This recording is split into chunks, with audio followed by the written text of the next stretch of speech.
TDP జాతీయ నాయకులైనటువంటి ఆర్యు రెడ్డి గారు మనతో ఉన్నారు. నమస్కారం ఆర్యు రెడ్డి గారు. నమస్కారం.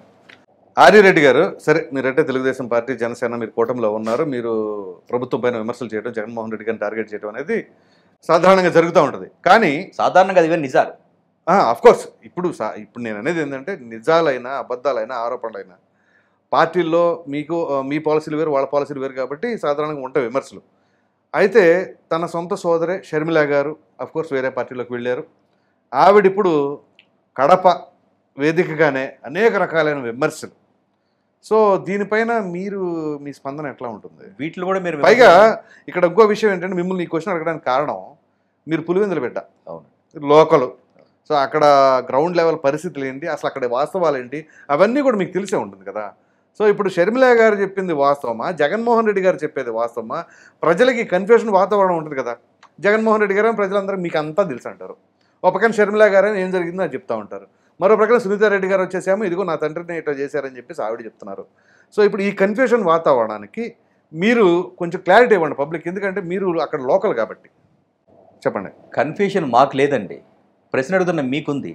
నేను మిమ్మల్ని తక్కువ చేసి అనట్లేదు, దయచేసి. మీరందరూ విజ్ఞానవంతులు, మీరు చదువుకున్న వాళ్ళు. గౌరవ వివేకానంద రెడ్డి గారు స్వర్గీయ రాజశేఖర రెడ్డి గారి తమ్ముడు, మా జిల్లా వ్యక్తి, అత్యంత సౌమ్యుడు, వివేకవంతుడు. నిజంగా ఆయన పేరు వివేకానంద రెడ్డి, వివేకవంతుడు, అత్యంత సౌమ్యుడు. సామాన్యుడికి పిలిచినా కూడా సైకిల్ మీద కూడా పోయి వెళ్ళొచ్చిన సందర్భాలు, వాళ్ళ ఇంటికి వెళ్ళొచ్చిన సందర్భాలు మేము ప్రత్యక్షంగా చూసాం. అయితే ఒక మాట చెప్తానండి, దయచేసి మీరు సమాధానాన్ని పూర్తిగా మీరే చెప్తారు. కానీ కన్ఫ్యూషన్ ఉంది అన్నారు కదా, కన్ఫ్యూషన్ నాకు కాదు, నేను అన్నది మీకు కాదు. కన్ఫ్యూషన్ పబ్లిక్ ఉంది, ఎందుకంటే వీరు చెప్తున్నారు, ప్రజలు అందరూ తెలుసుకున్నారు. సో ఆ క్లారిటీ పబ్లిక్ కి మీరు క్లారిటీ, ప్రజలకి పరిపూర్ణమైన ఖచ్చితంగా ఒక అవగాహన అయితే క్లియర్ గా చెప్తా ఉన్నాం. ముఖ్యంగా మా ప్రాంత ప్రజలకి పూర్తిగా అవగాహన ఉంది. ఎందుకు చేత అది కూడా నేను చెప్తాను. చెప్పండి. 2019లో వివేకానంద రెడ్డి గారిని అతని స్వగృహంలోనే అత్యంత కిరాతకంగా హత్య చేశారు. అవును. హత్య చేసినప్పుడు ఇదే జగన్మోహన్ రెడ్డి ముసలి కన్నీరు పెట్టుకొని ఇదే సాక్షి, ఆత్మసాక్షి లేని సాక్షి పత్రికలో ఏం చెప్పినాడండి, ఛానల్లో ఏం చెప్పినాడండి, మా చిన్నాయనికి గుండెపోటు వచ్చిందని చెప్పినాడు. ఫస్ట్ చెప్పింది. తర్వాత డెడ్లీ వెపన్ తో చెప్పినాడని చెప్పినారు. ఎవరు చెప్పినారు డెడ్లీ వెపన్ అని? డెడ్లీ వెపన్ అని చెప్పి ఎవరైనా ఫోర్నిక్స్ ల్యాబ్ వాళ్ళు చెప్పినారా? ఇన్వెస్టిగేషన్ ఆఫీసర్ చెప్పినాడు. జగన్మోహన్ రెడ్డి ఎవరైనా ఇన్వెస్టిగేషన్ ఆఫీసరా? అంటే మర్డర్ చేయించినోడికి మర్డర్ చేసినోడికి కదా తెలుస్తాయి రెండు విషయాలు. అది డెడ్లీ వెపన్నా, అది గొడ్డలా? ఇట్లాగా జగన్మోహన్ రెడ్డికి పత్రికాముఖంగా ఈ యొక్క మీడియా సాక్షిగా ఆ మాటలు అన్నాడా లేదా? ఎవరికి చేశారు ఇదండి? ఆ రోజు ప్రభుత్వంలో ఉండే చిత్తశుద్ధిగా ఉండే చంద్రబాబు నాయుడు గారు దీని మీద ఒక ఎంక్వైరీ వేయమని చెప్పారు లేదా? ఒక సిన్సియర్ ఆఫీసర్ని ఆయన అందరూ అపాయింట్ చేయడం జరిగింది. దురదృష్టవశాత్తు ఎలక్షన్స్ వచ్చినాయి, ప్రభుత్వాలు మారినాయి. ప్రభుత్వాలు మారిన తర్వాత జగన్మోహన్ రెడ్డి యొక్క మాట తీరులో కానివ్వండి, వ్యవహార శైలిలో కానీ మాట్లాడలేదు. అప్పుడు ప్రభుత్వంలో ఉండేది కూడా మేము ఎవరు చేశారనేది కూడా మేము చెప్పడం జరిగింది ఈ ప్రజానికానికి. 2019 నుంచే ఈ యొక్క హత్య ఎవరు చేయించారు, ఎవరు చేశారనేది తెలుగుదేశం పార్టీ ఈ ప్రజానికానికి చెప్పలేదా? జగన్మోహన్ రెడ్డి ఈ యొక్క హత్యకి ప్రధాన సూత్రధారుడు, అవినాష్ రెడ్డి ఈ యొక్క హత్యకి హంతకుడు అని చెప్పి ఆ రోజు నుంచి మేము చెప్పలేదా? వైఎస్ కుటుంబం ప్రమేయం లేకుండా అతని ఇంట్లోకి వెళ్ళిపోయి వైఎస్ వివేకానంద రెడ్డి గారిని చంపే అంత ధైర్యం ఎవరికైనా ఉందా ఈ రాష్ట్రంలో? పోనీ పక్క రాష్ట్రంలో ఎవరికైనా ఉందా? అది దయచేసి మీరు తెలియజేయగలగాలి. వివేకానంద రెడ్డి గారు ఎక్కడ హత్య చేయించబడ్డారండి? తన ఇంట్లోనే కదా. ఇది ఎవరి ప్రమేయం ఉంటుందండి? మీ ఇంట్లోకి మీ యొక్క పర్మిషన్ లేకుండా, సొంత వాళ్ళ పర్మిషన్ లేకుండా పరాయాడు వచ్చేసి ఈరోజు మిమ్మల్ని హత్య చేసేసి చేతులు దులుపుకొని బయటికి వెళ్ళిపోతారు. పులివెందులో మీరు అంత అమాయకులు, ఇది ప్రజలు నమ్మాలి. అదే కట్టు కదా కదా ఇన్నాళ్ళు మీరు చెప్పుకొచ్చినారు. ఈ యొక్క హత్యాకాండని తెలుగుదేశం పార్టీ ఎంత విధాలుగా పోరాటం చేసిందండి. ఒక ఆడబిడ్డ వైఎస్ వివేకానంద రెడ్డి గారి తనయురాలు సునీతమ్మ ఒంటరి పోరాటం 5 సంవత్సరాలు చేయలేదండి, 6 సంవత్సరాలు చేసింది. ఒంటరి పోరాటం చేయలేదండి. ఎవరి మీద పోరాటం చేసింది? స్వయాన వాళ్ళ అన్న మీదనే కదా. మరి ముఖ్యమంత్రిగా ఉన్నప్పుడు నిజంగా కనుక తెలుగుదేశం పార్టీ నిజంగా హత్య రాజకీయాలను ప్రోత్సహించుంటే ఈ 5 సంవత్సరాలు జగన్మోహన్ రెడ్డి గారు ఏం చేసినారండి? గడ్డి కాసినారా? చెప్పండి అయ్యా. ప్రజలు చూస్తూ ఉంటారు మీ యొక్క చర్యల్ని, ప్రజలు వెయిట్ చేస్తూ ఉంటారు మీ మాట కోసం. చెప్పండి.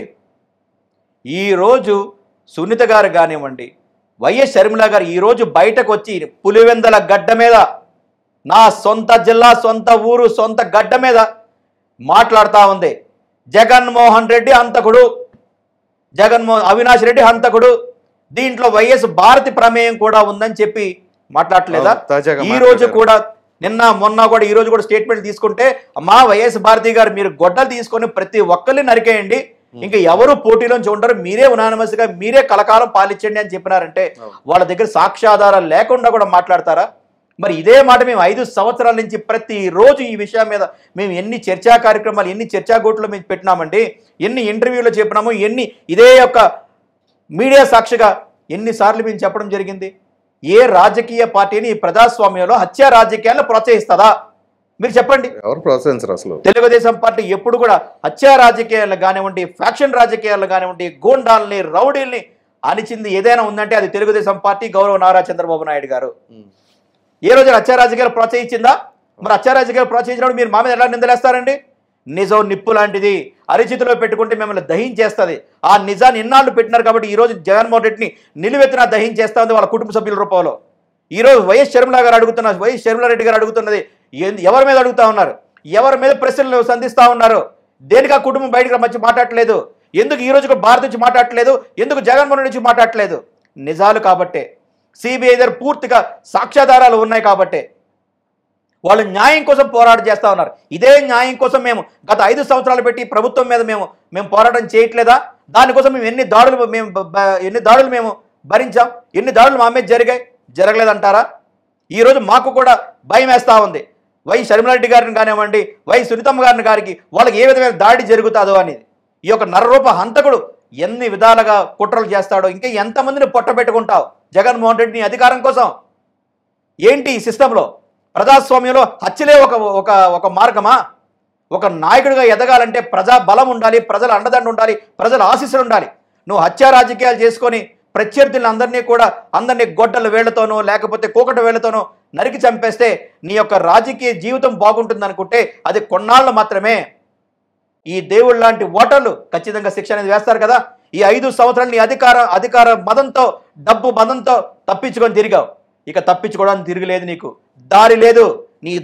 నీ అన్ని దారులన్నీ మూసిపోయినాయి, ఇప్పటికని ఈ ప్రజాస్వామ్యం నిజం ఒప్పుకో. చనిపోయిన వాళ్ళు ఎవరిని తీసుకొని రాలేం, కనీసం వాళ్ళ ఆత్మలను శాంతిస్తూ ఉంటాయి. ఈ యొక్క ముందు ఇంకా జరగబోయే ముందు కూడా ఇలాంటి రాజకీయ పార్టీలు, ఇలాంటి రాజకీయం చేసే వ్యక్తుల్ని ప్రజలు హర్షించరు, ప్రజల చట్టసభల్లోకి పంపించరు. కాబట్టి ఈరోజు షర్మిలా గారు రోడ్డు మీదకి వచ్చి నిజాలు తెలుసుకున్నారు కాబట్టే ఆమె కూడా గతంలో కొంతవరకు ఆయన్ని సపోర్ట్ చేయడం జరిగింది. ఈరోజు నిజాలు సాక్ష్యాధారాలు ఆమె కళ్ళ ముందు చూసింది కాబట్టే, సాక్ష్యాధారాలు చేతిలో ఉన్నాయి కాబట్టే ఈరోజు ప్రశ్నల వర్షం కురిపిస్తూ ఉంది. దీనికి ఎవరు సమాధానం చెప్పాలి? జగన్మోహన్ రెడ్డి ఏ రోజు బయట వచ్చి మాట్లాడినాడా? ఇంకా కళ్ళబొల్లు కబుర్లు చెప్తా ఉన్నాడు. వైఎస్ భారతమ్మ ఏ రోజున బయటకు వచ్చి మాట్లాడిందా? ఇంకా కళ్ళబొల్లు కబుర్లు చెప్తా ఉన్నది. అవినాష్ రెడ్డి ఇంకా పిల్లోడు అని చెప్పుకుంటూ వస్తూ ఉన్నావు. నువ్వు పిల్లోడు నీ సంఖలో పెట్టుకొని తిరుగు, ఎవరు వద్దనరు. కానీ హత్య రాజకీయాలు చేసిన హంతకుండా మాత్రం ఉరికమ్మం ఖచ్చితంగా ఎక్కిస్తారు. న్యాయ వ్యవస్థ అనేది మనకుంది, అతిపెద్ద వ్యవస్థ ప్రజాస్వామ్యంలో, మన భారతదేశంలో అతిపెద్ద వ్యవస్థలో న్యాయస్థానం అనేది ఒక ప్రముఖ వ్యవస్థ. ఆ యొక్క న్యాయానికి నువ్వు గంతలు కట్టి చెవులు కట్టేసి నేను ఏదైనా చేసుకుంటానంటే మాత్రం జరగదు. ప్రజాస్వామ్యంలో ఈ ప్రజలు శిక్ష వేస్తారు ఖచ్చితంగా. కాబట్టి ఆమెకు జరిగిన అన్యాయం కానివ్వండి, సురితంగా జరిగిన అన్యాయం కానీ ఈ ప్రజలకు తెలియజేస్తూ ఉంది. మా ప్రాంత ప్రజలు పూర్తిగా ఒక అవగాహనకు రావడం జరిగినది. ఈ యొక్క అవగాహనకు వచ్చినారు కాబట్టి రేపు 13వ తారీఖున జగన్మోహన్ రెడ్డికి ఎక్కడ నొక్కాలో అక్కడ నొక్కుతారు. ప్రజా తీర్పుతోనే జగన్మోహన్ రెడ్డికి శిక్ష పడుతుందని మీ ద్వారా తెలియజేస్తా ఉంటా. రైట్ అండి, thank you so much. Thank you so much.